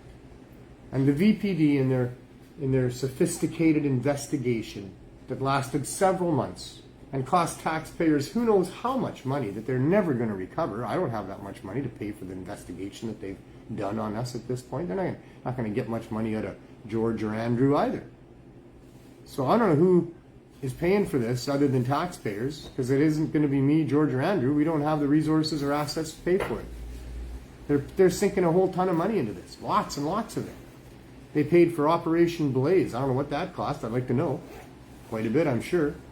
Now they're paying for Crown Counsel to do their due diligence and try to get me any way they can, and not even have to tell the truth about me. They can even lie. They can say bad things about me to the judge, and I'm just supposed to defend myself, and then my lawyer says I get to say bad things about them, the greedy opportunists. Defending an immoral cartel of preventing and restricting access of a valuable natural medicine to human beings at the expense of those human beings. Yeah, they are immoral people, these Crown prosecutors who go after cannabis people. That's for sure. I don't know how they live with themselves.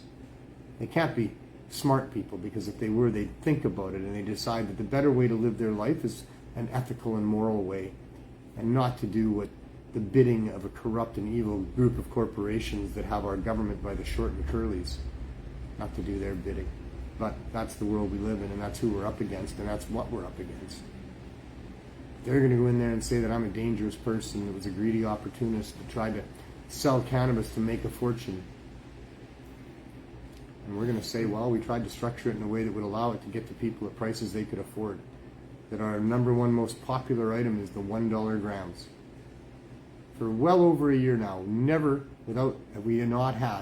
without fail, every single day, we have had 5 grams of good cannabis for $5 for every person that wants it once a day. That's our hit. That's what people like the most. Maybe a close second is the free joint and the free muffin or cookie that we'll give out as well to anybody that wants it, that comes here, that says it will help them in any way. We don't ask them questions about it. We ask questions about the people that are part of the CSP. That's where our research is and was. We haven't done a lot of research in the RV. It's hard to do. You can't have people hanging around in the freezing or sweltering weather just filling out questionnaires. If we had an air-conditioned store or a heated store, we could do that. And we did. For 5.5 months, we did. But once we got booted out into the RV, well, there's just no way to do that properly and effectively. And we were booted out at the 1st of November. So the weather wasn't great at all. And it was already enough of an inconvenience to have people have to come and get what they got instead of in a safe and dignified storefront, just from an RV parked on the side of the road in the rain and the snow. So we put the research questionnaire for the CSP members on hold, never thinking it was going to be years later before we were going to be able to start again and be in the store. A couple of years of research down the tubes that we could have had for Health Canada. They could have better understood the positive effects of cannabis high-dose edibles on people that have been involved with drug addiction. We got some of it.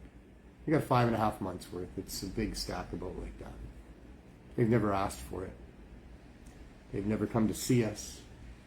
They've never really asked me anything, Health Canada. They've never made any attempt to work with me to figure out how it is that they can support what we're doing here. They have the information that what we're doing here is helping people. That's been certified by Dr. Malloy, Professor Walsh, by our testimonials. They have all that.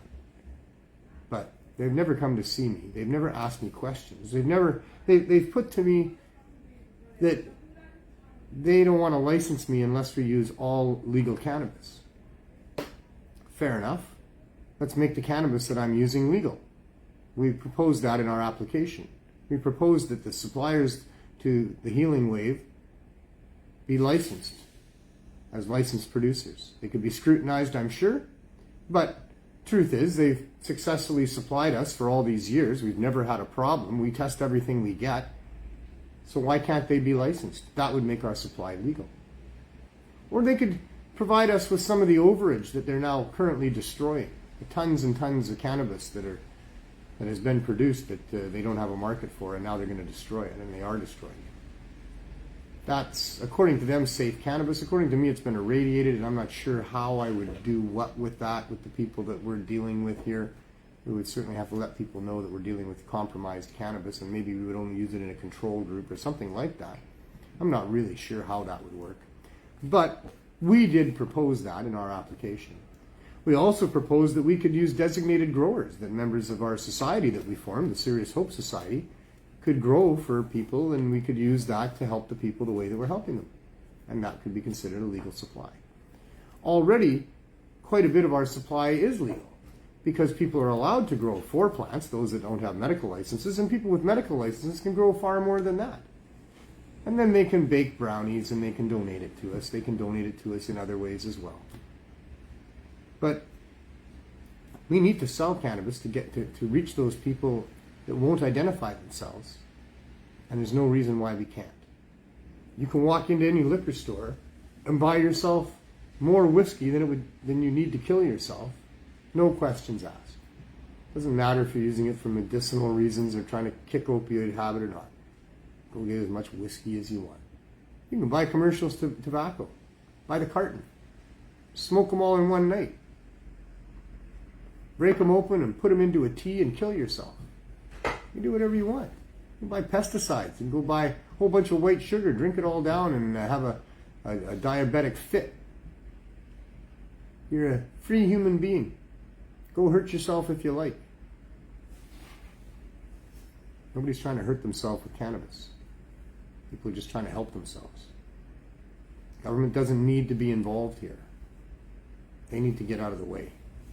If they can't help, they need to get out of the way. They're culpable for 100 years of prohibition. 100 years. That is a serious crime against all of us. And that should be very apparent now with science the way that it is. Never any real justification for using the criminal law to try to prohibit access to flower tops, to dried flower tops that have great medicinal value and aren't even able to fatally overdose anybody. Never should have had the criminal law used to do that at all. Never should have tried to do that at all. There is no justification and never was to do that. The lies that were being told in the newspapers should have been seen through right away by competent politicians doing their due diligence. Isn't it the responsibility of a justice minister, of a minister of health, of a prime minister, to see whether or not using the criminal law at great expense to ruin Canadian lives is justified? Where was there any due diligence on any of that? There never was. I'm told by people that worked in the Justice Minister's office that it was taboo to even talk about it. Because how could you? It doesn't make any sense. If you were given a job in a justice ministry's office, wouldn't like one of the first questions come up? You're like, well, how does that work where somebody has committed a crime when they got some dried flowers on them?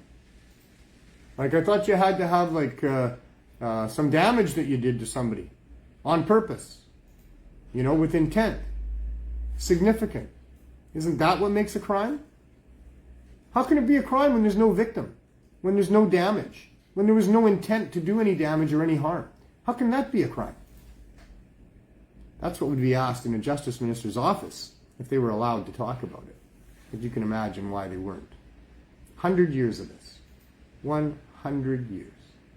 Profiting, immoral, rich parasites, protecting their interests at the public's expense in grandiose ways. I mean, it doesn't get any more ridiculous than this. One of the best medicines for most of the people, for most of the things, is the one that's being targeted, and the most tax dollars and enforcement efforts are applied to it. That's how ridiculous it is. It shouldn't be prohibited or restricted in any way to begin with. It should be encouraged. It shouldn't be enforced out of existence. It should be supplemented. The government should make sure that there's plenty of good cannabis produced and that everybody that needs it can get it easily. That's what they should be doing if they were actually public servants and they had the public's interest in mind. But they obviously don't. So we are before the courts. That's coming up on January 27th.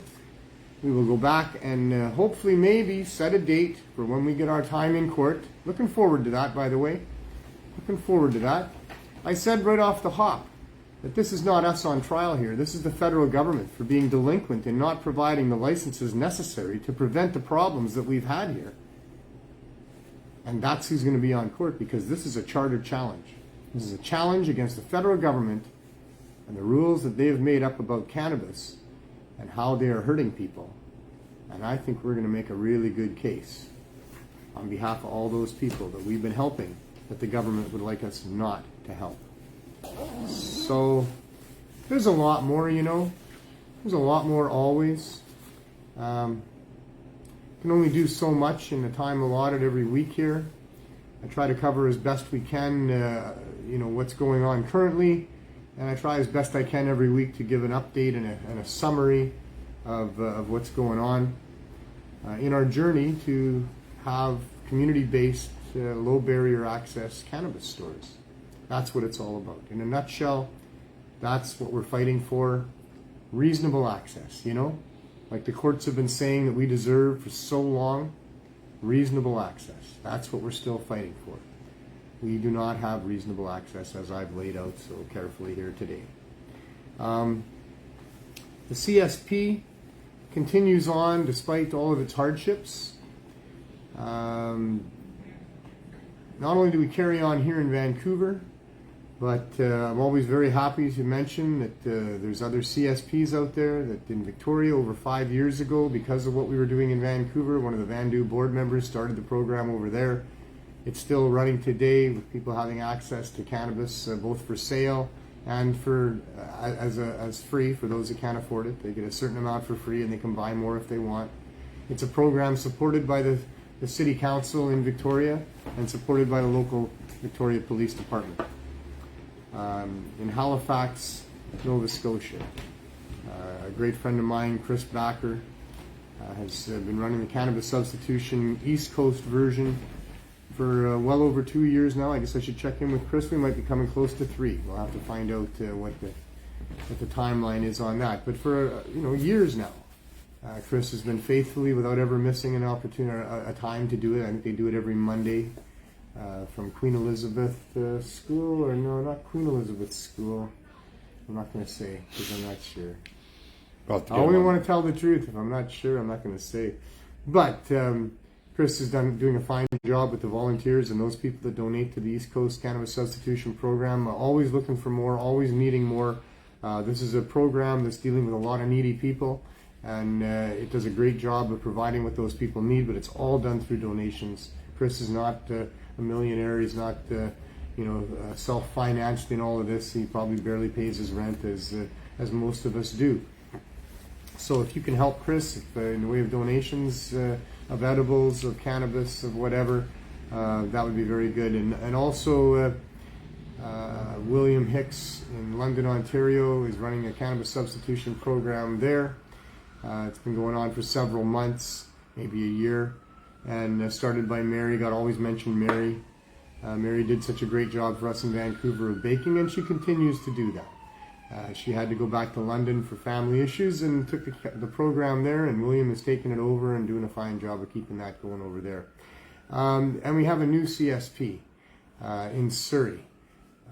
Rosie has started a CSP out there. It's actually something she's been doing for a while on the down low, providing people with access to cannabis while providing food for the homeless. We've created the Surrey Hub out there, and they've been providing meals for homeless people for quite a while.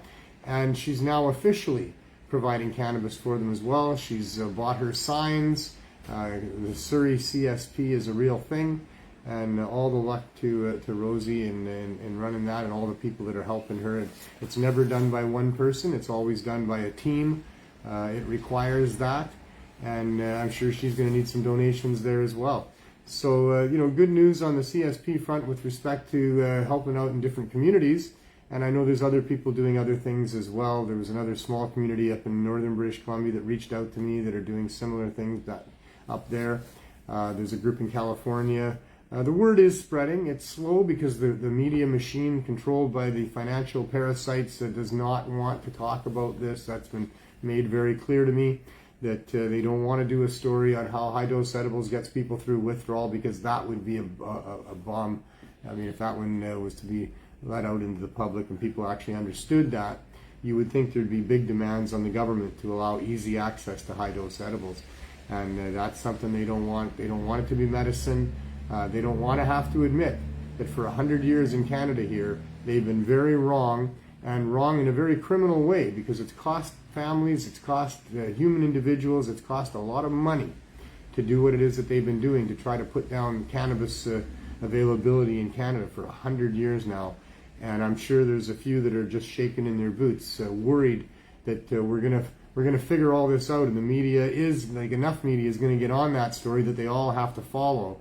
And then there'll be sacrificial lambs given up of people who will be punished severely for having made such lousy choices. Maybe it was all just ignorance. Maybe they just didn't do their due diligence and figured out that cannabis should not be prohibited and it should be encouraged and supplemented. We'll find all that out in the future. We'll see how it all goes. We'll continue to tell the story as we move forward with the show. One of these days, maybe we'll have some really good news about, a government that's seen the light. We can only hope, and not just hope, but we can work for change. If all of you do as best you can to help push the issue forward, well, that kind of momentum can mean a lot. I don't know if you ever tried to lift something heavy by yourself, and then you have several people come and put their hands on it, it goes up like nothing. Many hands make light work.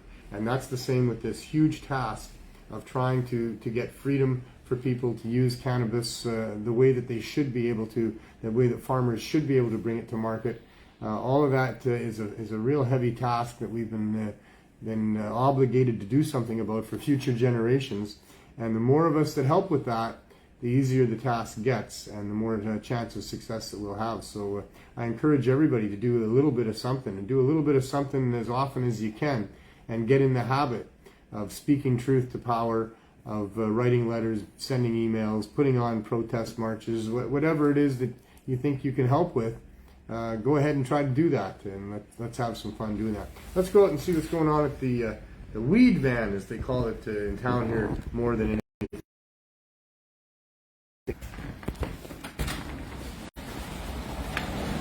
Well, our weekly weather report for downtown east side of Vancouver is wet. It has been wet for days.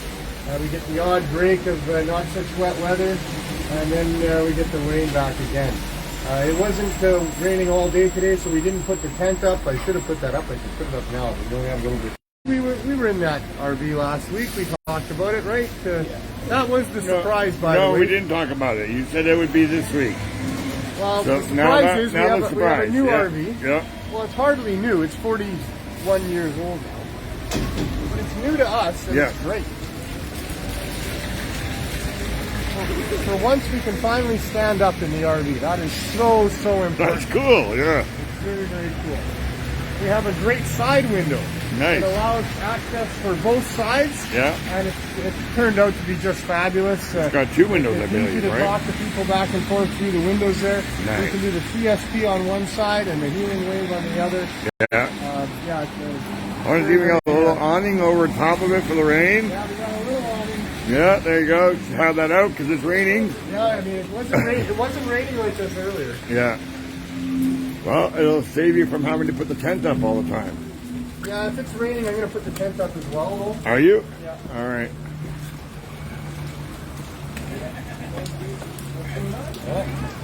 Does it work? Oh, yeah. Oh, yeah, there you go. Roll it out. Oh, it's kind of ripping here. I know, it's got a little spot there, but still, it still gives you some shelter, yeah. There you go. No, I might bump my head now. Yeah, you want to get down a little low like that anyway when you're all right. in your car. Let's see how it works. You go right ahead. Oh, me? New van? Oh, sorry. Yeah. Go ahead. I haven't been here for like 3 months. But I I'm in see. the hospital. There we go. Not too bad. Not too bad. So, we don't have a back door anymore. Oh, no. What do we do? Which is great because now they can't break into it. Okay. We do still have our signs on there, and pretty happy with that. The door is on the side, which is a little sketchy. It's a pretty busy street, but we're careful, competent human beings, and we just make sure we do it in a proper way, and it's all okay. But the public, they just access us from the side over there. So they give the secret knock on the window? Yeah, secret knock on the window, except there's somebody sitting there all the time now, so you don't even really have to knock. It works pretty good. So we're going to wait for traffic to go by, and then we'll go inside and see what's going on inside there. All right. Or when traffic stops. The good news is that, we are certainly tolerated here. I think we're even appreciated here by, the levels of government around us, those that do witness us. I think City Council in Vancouver appreciates us, although they don't come here and do much either, but we have had support letters and other things from them. The VPD, I've had lots of the people that are driving by in their cars, they're talking on, will talk to me on the street, tell me that they appreciate what we're doing, that they hope we are successful in our dealings with the federal government. So we're here. Yep. I mean, if they wanted to stop us, they could, but I mean, why would anybody want to stop what's going on here? I don't know. Oh, nice door. They're trying to sell what we're trying to sell at much higher prices than we are. Yeah. Maybe then you'd want to stop it. Everyone. Well, all you peoples. Oh, sure. Yeah. How's it going? Cheers, cheers. Cheers. Well, how are we going to do this now? I better turn this off. I'm gonna move over. No, it's too dark. I think you better turn that back on. Yeah, it's too dark. So we'll only spend a couple moments here. This is our crew. This is our new home.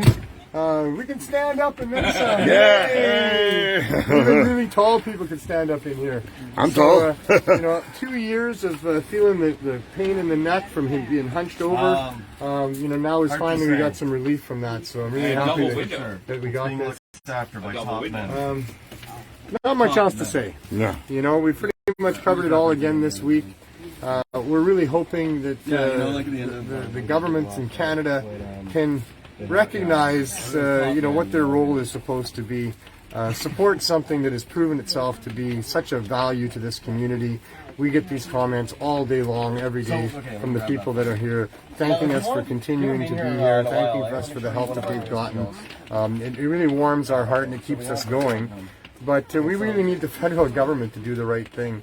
And it's too bad that they haven't yet. It's too bad that they're going to look like they're going to waste a whole bunch of tax dollars forcing us into the courts where hopefully justice will prevail and we can explain ourselves properly.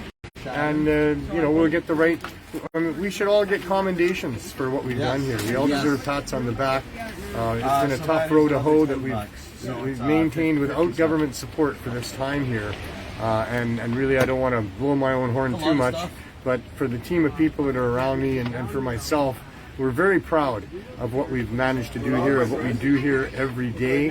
And we'll be horrified if the courts don't recognize the good work that we're doing and support us where the federal government is hell-bent not to, only by the looks of it, because they want to make sure that the people that are invested in the legal cartel have their interests protected, and that's why we're doing this. So anyway, do what you can to help us, as always. As I mentioned before, we all need to be a part of this. The more that are a part of this, the better chance we have of success.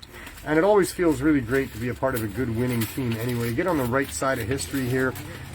Do something for yourself. Do something for your future families if you have them, for even just the future generations, because they need your help even if you don't have your own kids. Yeah, I mean, but be a part of the solution, be a part of the team, be a part of the crew that's trying to steer this planet in a way that will be sustainable and very valuable for the inhabitants of this planet. We owe it to all of us, we owe it to each other, we owe it to ourselves to be the best that we can be and to leave the world as best as we can while we're here. So be part of the team. Do something good today, do something good tomorrow, be kind to yourself, and most importantly, as always, have as much fun as you can till I see you next week.